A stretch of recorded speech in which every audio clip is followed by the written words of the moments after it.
तेंदुओं के बीच लड़ाई की कहानी। हिमालय की तलहटी में बसे एक शांत गांव में जीवन सरल था, शांत क्षणों और प्रकृति की गुनगुनाहट से भरा हुआ था। लेकिन एक शाम वह शांति एक माँ के दिल दहला देने वाले विलाप से बिखर गई, जो अपने बच्चे को खोने का शोक मना रही थी।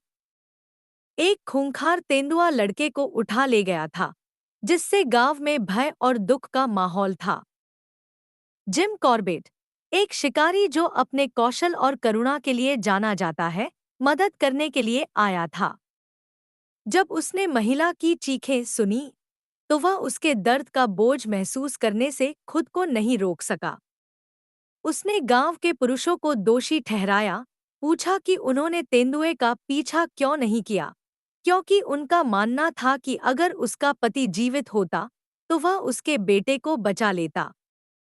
कॉर्बेट, हालांकि बहुत दुखी था, सच्चाई जानता था, कोई भी निहत्था था, इतनी ताकतवर शिकारी का सामना नहीं कर सकता।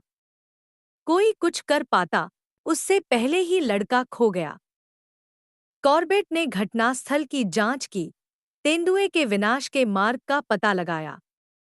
वह खेतों में खून के निशानों का पीछा करते हुए उस जानवर की ताकत पर आश्चर्यचकित था जो बच्चे को अपने जबड़े में लेकर ऊंची दीवारों को लांघ गया था। जब ग्रामीणों ने शोर मचाया तो तेंदुआ अपना शिकार छोड़कर भाग गया था, लेकिन कॉर्बेट को पता था कि वह अपना शिकार लेने के लिए वापस आएगा। उसने रात वहीं रुकने का फैसला किया और उस आंगन में जाल बिछा दिया जहां लड़के को ले जाया गया था। जैसे जैसे रात गहराती गई, तूफान आने लगा। आसमान में गरज और बिजली चमकने लगी और गांव में सन्नाटा छा गया, जो कभी कभार तूफान की गड़गड़ाहट से ही टूटता था। कॉर्बेट अपनी राइफल तैयार करके इंतजार कर रहा था, उम्मीद कर रहा था कि जब तेंदुआ वापस आएगा तो उसे पकड़ लेगा। अचानक उसने एक नरम, रेंगने वाली आवाज सुनी। उसका दिल तेजी से धड़कने लगा जब उसने महसूस किया कि उसके नंगे घुटनों पर कुछ छू रहा है। क्या यह तेंदुआ था, जो चुपचाप हमला करने के लिए आ रहा था? लेकिन उसे आश्चर्य हुआ कि यह सिर्फ एक छोटा, भीगा हुआ बिल्ली का बच्चा था जो तूफान से बचने के लिए आश्रय की तलाश कर रहा था। एक पल के लिए तनाव कम हो गया क्योंकि कॉर्बेट ने इस तरह की घातक रात के बीच में आराम की तलाश कर रहे एक छोटे से जीव की विडंबना पर मुस्कुराया। फिर, बिना किसी चेतावनी के, शांति भंग हुई और एक धीमी, अशुभ दहाड़ सुनाई दी।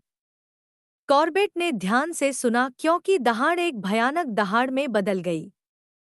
दो तेंदुए लड़ रहे थे, उनमें से एक बूढ़ा आदमखोर था और दूसरा एक युवा, मजबूत नर था जो प्रभुत्व के लिए उसे चुनौती दे रहा था। लड़ाई भयंकर थी, पंजे काट रहे थे और अंधेरे में दांत पीस रहे थे। कॉर्बेट जानता था कि इन दो शक्तिशाली जानवरों के बीच यह लड़ाई न केवल क्षेत्र के शासन का फैसला करेगी बल्कि उन ग्रामीणों का भाग्य भी तय करेगी जो वर्षों से आतंक में रह रहे थे। रात भर लड़ाई चलती रही। बूढ़ा नरभक्षी, हालांकि ताकतवर था, लेकिन पहाड़ियों पर आतंक मचाने के वर्षों से थका हुआ था। उसका छोटा प्रतिद्वंद्वी जवानी की क्रूरता के साथ लड़ रहा था, जमीन पर कब्जा करने के लिए दृढ़ था। जैसे जैसे भोर हुई, गांव में आखिरकार सन्नाटा छा गया। कॉर्बेट को उम्मीद थी कि छोटे तेंदुए ने नरभक्षी को हरा दिया होगा, जिससे गांव में 8 साल से चल रहा आतंक खत्म हो जाएगा। हालांकि कॉर्बेट खुद तेंदुए का शिकार करने आए थे, लेकिन प्रकृति ने अपना खेल दिखाया था। तेंदुओं के बीच लड़ाई ने एक ऐसा समाधान निकाला जिसकी कॉर्बेट ने भी कल्पना नहीं की थी। जैसे ही सूरज शांत गांव में उगता है, वहां शांति का एहसास होता है, एक ऐसी शांति जो जंगली ताकतों द्वारा कड़ी मेहनत से अर्जित की जाती है।